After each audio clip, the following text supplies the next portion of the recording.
Hey guys, in this episode I'm going to explain how to wing foil.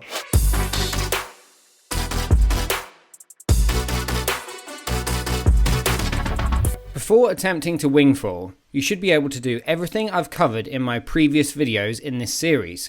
I've gone through absolutely everything from what gear you should buy, conditions, safety, whether or not you need lessons, how to fly the wing, how to wing sup. It makes all the difference being on the correct equipment in suitable conditions. Wing foiling is really fun, but it's not easy. I would say you're looking at anywhere from 5 to 10 hours before you get the hang of it, depending on your experience.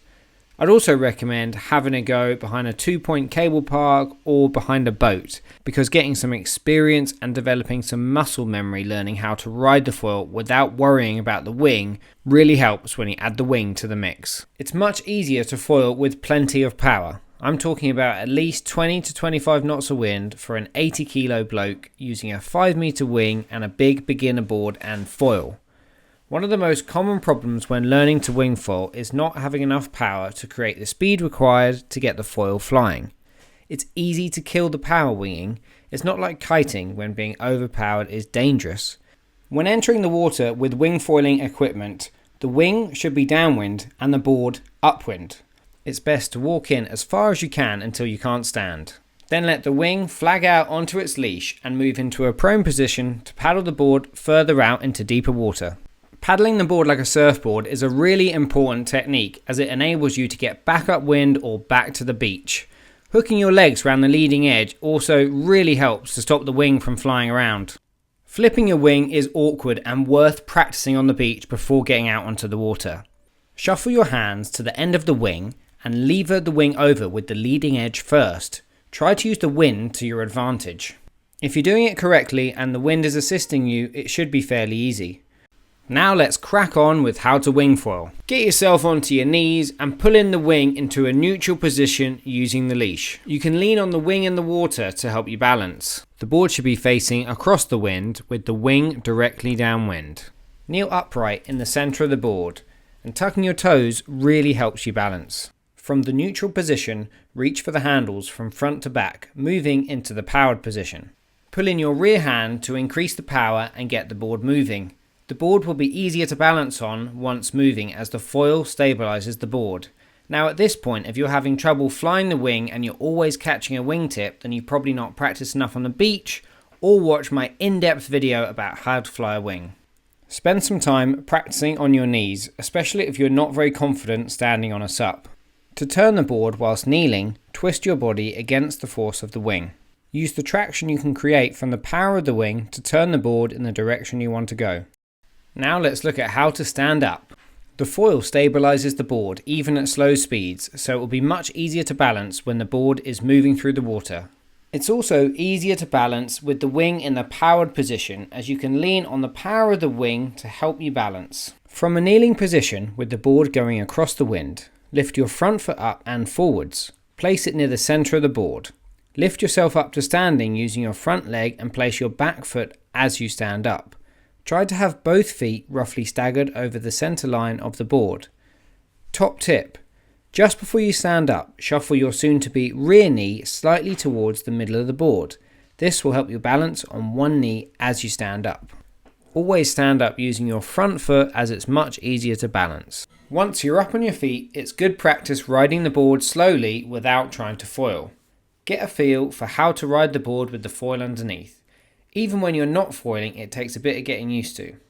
If the foil starts popping up and foiling very easily, take a step further forwards on the board. Steer by twisting the board rather than leaning side to side. Lean on the power of the wing to help you twist the board. The easiest way to turn around is just sitting down and paddling the board around, or doing a gybe. To gybe, steer the board downwind, and when the board is facing directly downwind, move the wing into the neutral position. Swap hands into the powered position facing the other direction. Pull in the wing and use the force to help you complete the turn. It's easiest to turn around with your strong foot forwards, so change your feet either before or after the turn depending on your stance. A quick, committed hop and a shuffle is what you need for the foot switch. Top tip: it's easier to move your back foot first. Now you're ready to fly. The easiest way to get up on the foil is by letting the speed do the work. Ride across the wind, as this is the angle you can create the most speed. Increase your speed by pulling in your backhand and increasing the angle of attack. If you have enough power at a certain speed, you will lift up out the water. If you're coming straight up quickly and getting bucked off, then move your weight further forwards. If you're not getting up on the foil, but you have plenty of speed and power, then try moving your weight further back. Try to limit your movements forward and back at the start, as you can't react quick enough and you will end up doing a seesaw and face planting. Stay centered with a slight bend in the knees to help you balance and react. You may have to experiment with having your feet in different positions, but you will probably have your rear foot over the top of the mast. Getting onto the foil and sustaining flight is the biggest hurdle to get over. It took my dad around 2 hours to get his first short glides and around 6 hours to master sustained flight.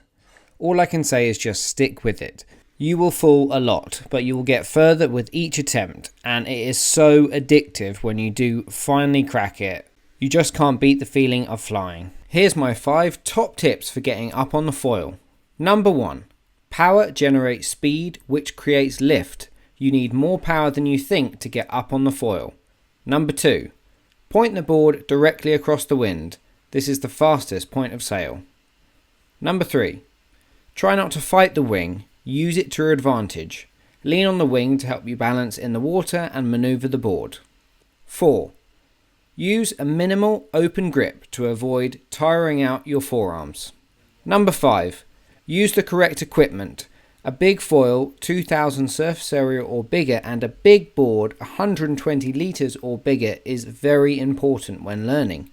Trying to learn on gear that is too small massively slows down your progression at the start. Now let's look at pumping. You will find yourself pumping instinctively. It looks silly and it feels silly, but it does work. It basically forces more airflow over the canopy, creating more power. This helps a lot when trying to get the initial speed to get up on the foil. It takes a while to learn to do it effectively, and it is bloody hard work, but it's a very useful technique to practice. To pump, pull the wing towards you quickly. Think about scooping up the wind, doing full extensions of your arms. Aggressively pulling on the wing, and then pushing away slowly, and then pulling in vigorously. The faster you can pull the wing towards you, the more power you will create. Before we finish, here's a few tips on how to steer the foil once flying. The foil is really locked in and very sensitive, so only make very small movements. Turn the board by leaning on your toes or your heels. To slow down and stop, reduce the power in the wing by letting out your rear hand and decreasing the angle of attack. Move the wing into the neutral position and bend down onto your knees. Persistence pays off. Most people are looking at a few hours of falling before getting the hang of it. But it's worth all the hard work when you find yourself foiling down the face of a wave, harnessing Mother Nature in one of the best, most funnest ways possible. That is it for this episode. Thank you so much for watching. Let me know how you get on. Smash the like button if you enjoyed the episode, and I'll see you in the next one.